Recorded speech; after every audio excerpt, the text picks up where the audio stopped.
found a self-watering tray seed starter by Resh and wanted to copy the design for my personal use. While out shopping, I was constantly looking for a tray that would be appropriate for my purposes. I wanted one that would fit perfectly on the windowsill of my office. It had to be deep enough to hold potting mix or seedling starter plugs that you commonly find.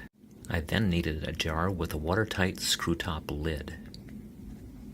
I picked a jar with a flat lid which would sit upside down perfectly in the tray. It was clear, so I painted it white, but I left a stripe to see the water level. Using a drill, I drilled a small hole into the lid to allow the water inside to escape. I filled the jar with water, put my finger over the hole, turned it upside down, and set it into the tray. The water escaped out of the bottom. The water gently spreads across the bottom of the tray and stops until it is used by the plants, and the vacuum break in the jar allows more water to flow down into the tray.